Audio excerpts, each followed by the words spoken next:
A less common situation that we might face, but nonetheless one that might come up, is where we end up with a characteristic polynomial that has repeated roots. Now remember, the characteristic polynomial is just the quadratic equation that we end up with set equal to 0 that we need to find the roots of.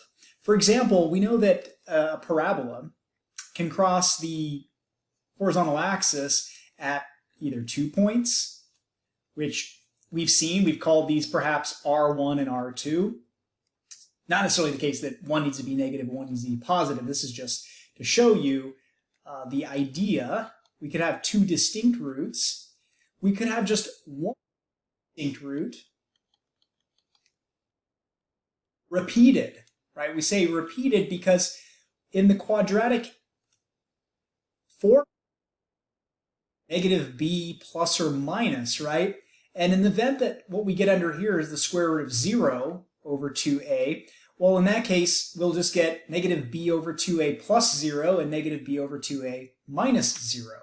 And for all intents and purposes, that's just the same root repeated twice. And that normally would appear like this, where we see the parabola just touch the horizontal axis. And then we've already seen the complex roots case where we don't actually have, where we have what we call two complex roots. Okay, so like here's an example of one, and this one's actually factorable, x plus 4 quantity squared, right? And then at this point, this would be set equal to 0, and we basically just get x equals negative 4, and we get it twice, right? So we'd say x is negative 4, x2 is also negative 4.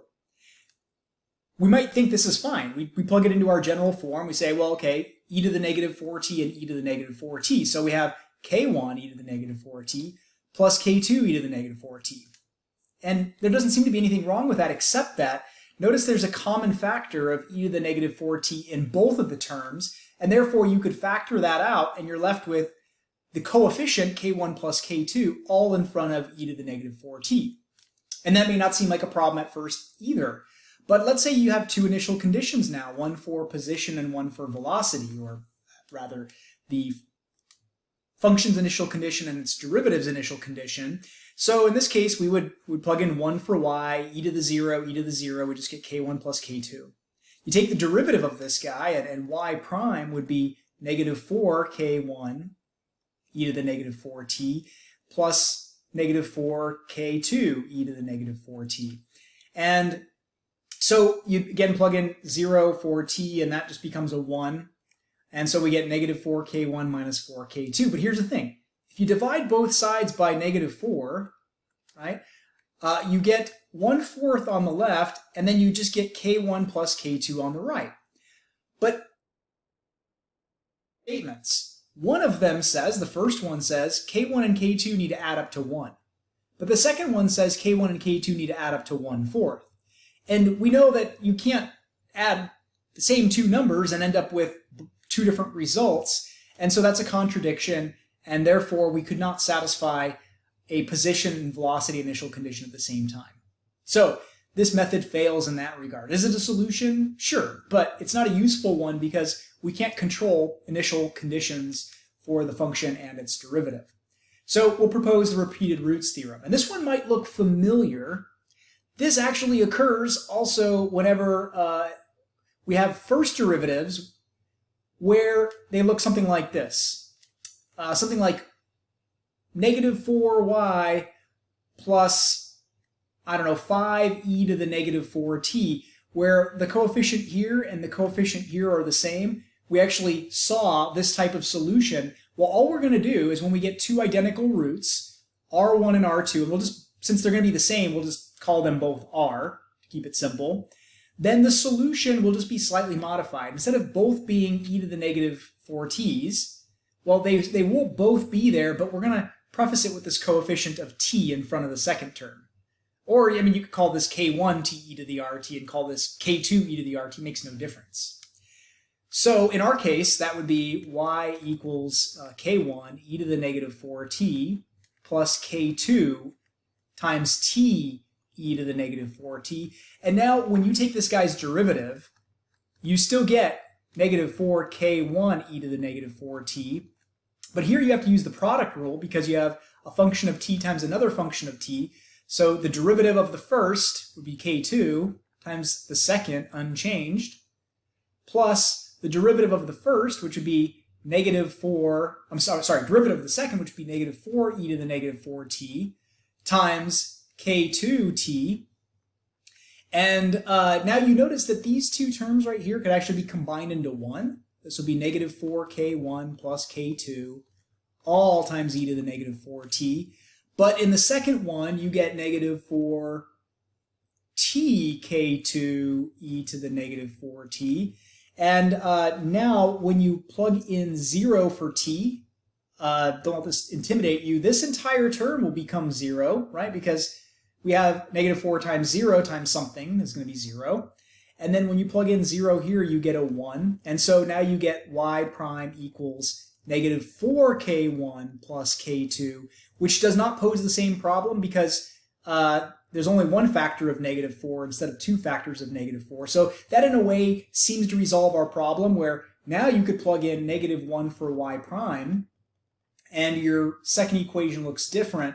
Your first equation evaluated at 0 will actually just give you the value of k1, because this term right here will be 0, because you plug in 0 for t. And therefore, you'll just get 1 equals k1. And then you get k1 is 1, so you could plug that in here. And then k2 will actually end up being 3. And therefore, that works out, and we're able to satisfy both initial conditions. Now, if you're curious why, here's why. Why does this work? Well, we won't derive where it comes from. Rather, we'll just show that it works.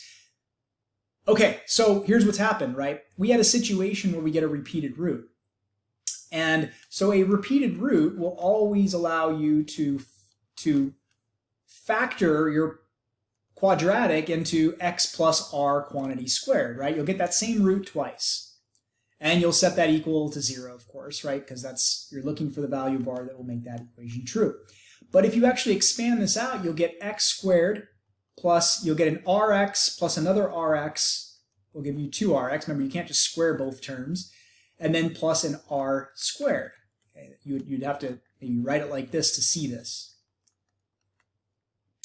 And when you do this, you're going to get this equation here, right? And what we want to illustrate is that in situations where this guy is twice the value of r, and this is the r squared. So notice that if r was equal to 1, for example, what we would have is x squared plus 2x plus 1. Okay, that's a perfect square. If r was 2, then you would get x squared plus 2 times 2 plus 2 squared. And we've seen these ones before. These are perfect squares again. So how do we know that this will work in situations where your equation looks like, or your quadratic polynomial looks like this? Well, this polynomial actually comes from when we have our second derivative plus our some multiple of our first derivative plus some multiple of our function equals 0, right? This is a homogeneous second order equation. Now, the 2r actually would come from the fact that we would have a coefficient of 2 right there, and a coefficient here of r squared. And you're like, okay, well, how do I know that from just looking at the equation that this is true? Well, remember, our guess is of the form e to the rt. The first derivative is r e to the rt, and the second derivative is r squared e to the rt.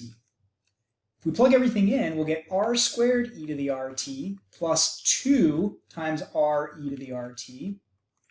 And here we'll get plus r squared e to the rt